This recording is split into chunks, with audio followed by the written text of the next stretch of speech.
Assalamu alaikum dear students, I am Anjum Shafiq, your biology teacher for grade 10, and today we are going to discuss the third category of osmotic adjustment in plants, that are the halophytes. So welcome my dear students.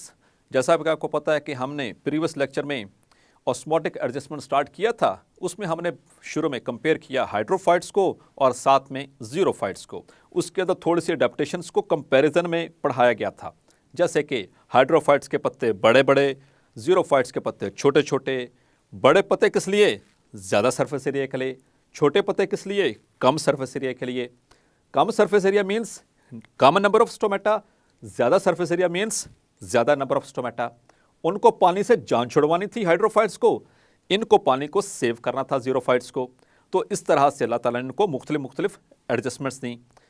लेकिन आज के इस topic में dear students एक और important group हम discuss करने जा रहे हैं, जो रहता तो पानी में है लेकिन उसकी एडजस्टमेंट सुनेंगे तो आपको हैरानी ज़रूर होगी कि अल्लाह ताला ने इतनी ज़्यादा वेरिएशंस रखी हैं, इतनी ज़्यादा वैरायटी रखी है ऑस्मोटिक एडजस्टमेंट्स के अतबार से।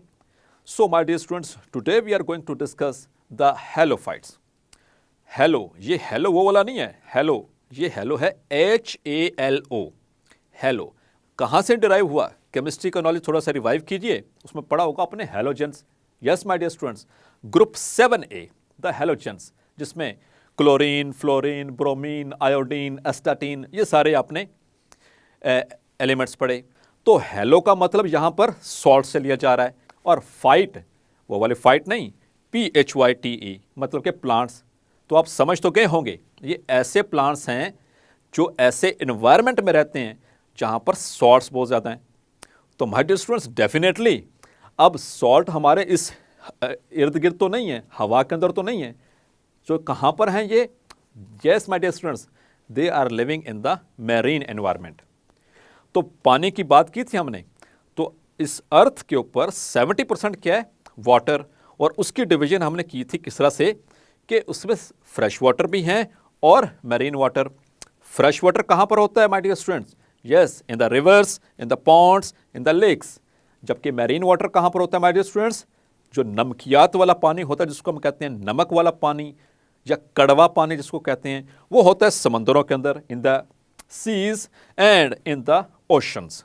तो ओशंस और सी का जो पानी है वो कहलाता है मैरीन वाटर। मैरीन वाटर इसको इसलिए कह रहे हैं क्योंकि इसके अंदर सॉल्ट्स बहुत ज़्यादा, इसी वजह से इनके अंदर जो प्लांट्स हैं, जो एक्वेटिक प्लांट्स हैं, उनको हम कहते हैं हैलोफाइट्स। मतलब कि ये ऐसे इन्वायरमेंट में रह रहे हैं जहाँ पर सॉल्ट्स बहुत ज़्यादा हैं। तो माय डियर स्टूडेंट्स, आप मुझे जल्दी से बताएं ज़रा कि जिस एनवायरनमेंट में सॉल्ट बहुत ज़्यादा हो कंपैरेटिवली और वाटर की निस्बत, तो उससे एनवायरनमेंट को हम क्या कहते हैं? Yes my dear students, yes you are right, that is hypertonic environment. तो हाइपरटोनिक एनवायरनमेंट की हम थोड़ी सी एडजस्टमेंट को पहले डिस्कस कर लेते हैं। हाइपरटोनिक एनवायरनमेंट में माय डियर स्टूडेंट्स आप देख सकते हैं कि बाहर सॉल्ट ज़्यादा और सेल के अंदर सॉल्ट्स या सॉल्यूट्स कम होते हैं। ऐसी कंडीशन में वाटर कैसे मूव करेगा? तो हमने पहले भी डिस्कस किया, हाइपोटोनिक और हाइपरटोनिक टर्म्स के एतबार से जब हमने वाटर को डिस्कस किया तो हमने कहा था कि वाटर मूव करता है हाइपोटोनिक एनवायरनमेंट से हाइपर की तरफ। तो ये प्लांट्स किस में रह रहे हैं? हाइपर की तरफ। इसका मतलब ये हुआ कि इनकी बॉडी से पानी मुसलसल निकलने की कोशिश करेगा। और आपको पता है माय डियर स्टूडेंट्स कि अगर इनकी बॉडी से पानी रिमूव होता रहा तो फिर क्या होगा? इनके अंदर जो वाटर की जो परसेंटेज है वो ड्रॉप हो जाएगी, मतलब कि इनका इंटरनल एनवायरनमेंट वो मेंटेन नहीं रहेगा, तो ये मरने के दहाने पर पहुंच जाएंगे। They will not function properly. तो फिर क्या होता है ऐसी कंडीशन में? किस तरह से अपने आप को एडजस्ट करते हैं? आइए स्टूडेंट्स देखते हैं कि इनको कौन कौन सी अडेप्टेशंस गिफ्ट हुई हैं। सो माय डियर स्टूडेंट्स, पहली चीज़ याद रखनी है कि पानी को बचाना है। यहाँ पर भी, यहाँ से हाइपरटोनिक एनवायरनमेंट है, बॉडी से पानी रिमूव हो रहा है, सेल से पानी मुसलसल निकल रहा है, तो उसको बचाना है। चूंकि रह किस में रहे हैं? सॉल्ट वाले एनवायरनमेंट में, तो सॉल्ट मुसलसल अंदर आ रहा है, सॉल्ट को रिमूव करना है और पानी को बचाना है। तो ये किस तरह से किया जाता है? माय डियर स्टूडेंट्स, आपने ग्रेड 9 के अंदर पढ़ा था चैप्टर नंबर 4 और उसमें अपने एक ऑर्गेनेल पढ़ा था, that was vacuole. Yes my dear students, single membrane bounded organelle that is vacuole. और वैक्यूल को हमने एक कॉमन नाम भी दिया था। क्या नाम था इसका?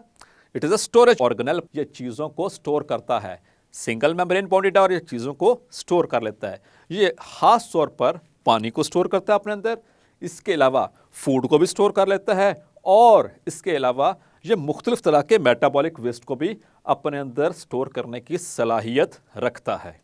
तो ये ऑर्गेनेल अपने पिछले लेक्चर में भी पढ़ा, ये किसके अंदर होते पाए जाते हैं? मील्स के पैरेन्काइमा टिश्यूज़ के अंदर या पैरेन्काइमा सेल्स के अंदर ज़्यादा पाए जाते हैं। सो माय डियर स्टूडेंट्स, यहाँ पर ये इंपॉर्टेंट रोल प्ले कर रहा है। ये यहाँ पर कैसे इंपॉर्टेंट रोल प्ले करेगा? टर्गर के हवाले से हम यहाँ पे बात नहीं करेंगे माय डियर स्टूडेंट्स, क्योंकि वैक्यूल टर्गर में भी रोल प्ले कर रहा था, वो हम पहले डिस्कस कर चुके। टर्गर की ज़रूरत जो सॉफ्ट पार्ट्स होते हैं प्लांट के, उनको ज़रूरत इसकी पड़ती है और वो उनको सहारा देने के लिए यहाँ पर इनका जो वैक्यूल का रोल है वो बहुत ही इंपॉर्टेंट है। किस तरह से? ये रह रहे हैं हाइपरटोनिक एनवायरनमेंट में, पानी इनकी बॉडी से निकलने की कोशिश कर रहा है, इन्होंने उस पानी को रोकना है, वेस्ट होने से रोकना है। ये क्या करेंगे? जो सॉल्ट अंदर आ रहे हैं सेल के अंदर जो ये स्टोरेज ऑर्गेनेल है यानी कि वैक्यूल, ये इसके अंदर एक्टिव ट्रांसपोर्ट के जरिए इसके अंदर स्टोर करते रहते हैं, जैसा कि आप देख सकते हैं। तो उससे क्या होगा? जो वैक्यूल का सैप है यानी कि जो उसका जो फ्लूइड होता है, जो लिक्विड होता है इस वैक्यूल का, जिसको हम वैक्यूल सैक कहते हैं, एक्टिव ट्रांसपोर्ट के जरिए इन सॉल्ट्स को समंदरी पानी से यानी सी वाटर से या हाइपरटोनिक एनवायरनमेंट से निकाल निकाल कर और वैक्यूल में स्टोर किया जाता है। अब भाई इसका क्या फ़ायदा? वो स्टोर करने का वैक्यूल में क्या फ़ायदा होगा? यस माय डियर स्टूडेंट्स, इसका फ़ायदा ये है कि चूंकि वैक्यूल ये कहाँ पर मौजूद है? It is present inside the plant cell. और आपको ये पता है कि प्लांट्स के अंदर जो वैक्यूल होता है वो छोटा मोटा नहीं होता, ये काफ़ी बड़ा होता है। यस माय डियर स्टूडेंट्स, तो ये क्या करेगा?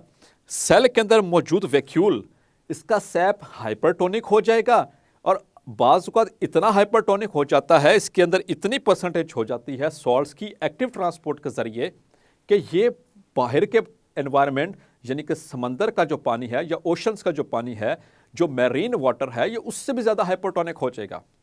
तो फिर इससे क्या होगा? सेल में से पानी जो निकलने वाला अमल था वो रुक जाएगा, यानी कि पानी बचना शुरू हो जाएगा। वो कैसे भाई? तो my dear students, formula is same. वो क्या फार्मूला है? Formula is that water moves from hypotonic to hypertonic environment. तो यहाँ पर बाहर हाइपरटोनिक है, यानी कि पानी जो है ये सारा समंदर का पानी, मैरीन वाटर, ये सारा सॉल्ट से बड़ा हुआ है, हैलो है, ये हैलोफाइट्स हैं, इनके आसपास there is excess of salts. तो पानी ने मूव करना है इनके सेल से बाहर को, अगर मुसलसल मूव किया तो डेड।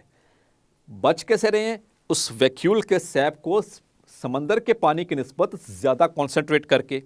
वो कैसे? Through active transport. तो इस तरह से ये अपने आप को बचाने में कामयाब हो जाते हैं। तो माय डियर स्टूडेंट्स, अब सॉल्ट के अंदर आने से जो कि वैक्यूल के अंदर स्टोर हुआ है, इसके साइटोप्लाज्म पे कोई फ़र्क नहीं पड़ेगा।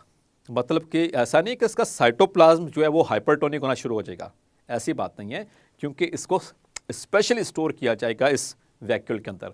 और ख़ुसूसन इसको स्टोर करने के लिए एक्टिव ट्रांसपोर्ट की ज़रूरत है। तो माय डियर स्टूडेंट्स, याद रखें, आपने पढ़ा था एक्टिव ट्रांसपोर्ट क्या होती है? It is the movement of molecules और substances from an area of lowest concentration to an area of higher concentration. इसको आपने अपहिल मूवमेंट भी कहा था। तो जब कभी आप लो कंसंट्रेशन से हाई कंसंट्रेशन की तरफ मूव करते हैं तो फिर माय डियर स्टूडेंट्स एनर्जी तो लगेगी। तो मतलब कि ये एनर्जी टेकिंग प्रोसेस है। कैसे? जैसे कि आप सीढ़ियाँ चढ़ के आते हैं तो आपकी एनर्जी लगती है, आपकी ताकत इस्तेमाल होती है।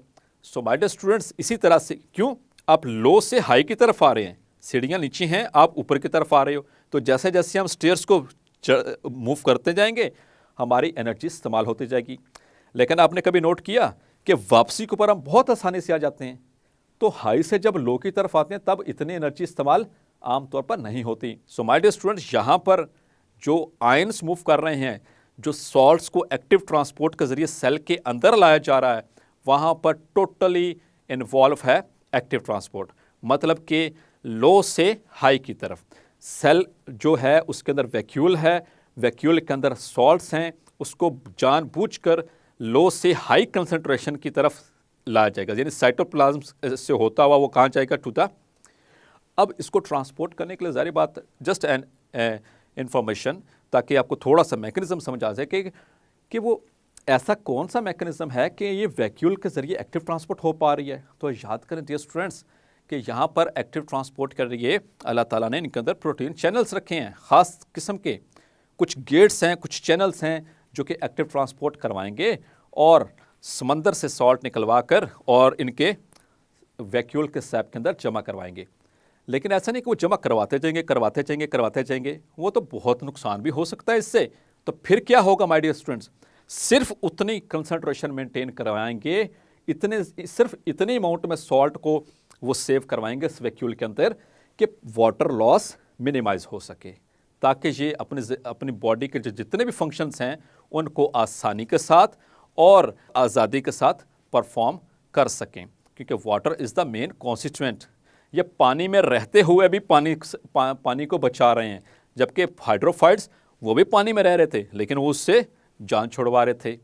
तो various environments, various adaptations as compare to the osmotic and the water levels and the solute level adjustments. तो जिस तरीके से जहाँ पर जिस चीज़ की ज़रूरत होगी, सोल्यूट जितनी अमाउंट में सोल्यूट है उतनी उसके हिसाब से किस तरह से उसको मैनेज करना है पानी को, क्योंकि पानी, water is a medium of life, आपने पढ़ा था, पानी के बगैर कुछ भी नहीं है, ठीक है। हालांकि पानी से हमें एनर्जी नहीं मिल रही, ना प्लांट को एनर्जी मिल रही है, लेकिन जितने भी मेटाबॉलिक फंक्शंस हैं वो पानी की मौजूदगी में होने हैं। तो पानी को सेव करना हर हाल में अशद ज़रूरी है। तो इस पर्पज़ के लिए एक्सेस हो जाएगी तो रिमूव कर देना है, और कमी हो जाएगी तो उसको सेव करना है। तो माय डियर स्टूडेंट्स, ये लॉन्ग क्वेश्चन के तौर पर भी इंपॉर्टेंट है। Explain the osmotic adjustments in plants, या शॉर्ट के एतबार से भी पूछा जा सकता है, right few adaptations of hydrophytes, या फिर व्हाट आर हाइड्रोफाइट्स, या आपसे ये भी पूछा जा सकता है व्हाट आर हेलोफाइट्स, या उनकी अडेप्टेशंस के हवाले से हाउ दे आर अडेप्टेड, या फिर आपसे पूछा जा सकता है what are xerophytes and what are their adaptations, या फिर आपको ये MCQs यानी कि मल्टीपल चॉइस क्वेश्चंस के एतबार से भी ये पूछा जा सकता है। इनमें जो एग्जाम्पल्स हैं, so my dear students, halophyte की एग्जाम्पल आमतौर पर जो हम कोट करते हैं that is the sea grass, जो समंदरी घास होती है, that is an example of halophyte, ये याद रखिएगा। तो ये MCQ में पूछा जा सकता है, sea grass is an example of halophyte, not hydrophyte, not xerophyte, not mesophyte, it is an example of the halophyte. इस तरह से कैक्टस के बारे में पूछा जा सकता है कि वो किसकी एग्जाम्पल है, या इसी तरह से वो वाटर लिलीज़ के हवाले से पूछा जा सकता है कि MCQs में पूछा जा सकता है मल्टीपल चॉइस में कि वो किसकी एग्जाम्पल है। सो माय डियर स्टूडेंट्स, आज के इस लेक्चर में इतना ही। इंशाल्लाह नेक्स्ट लेक्चर में डिस्कस करेंगे the homeostasis in humans. So my dear student, जैसा कि हमने देखा कि समंदर में रहने वाले प्लांट्स को भी आसानी के साथ रहना मुयस्सर नहीं है, वो भी अपने अंदर के एनवायरनमेंट को मेंटेन करने के लिए अपनी पूरी कोशिश करते हैं। होपफुली आपको ये बात क्लियर हो गई होगी। इंशाल्लाह नेक्स्ट लेक्चर में हम डिस्कस करेंगे the homeostatic mechanisms in humans. Until then, अल्लाह हाफिज़।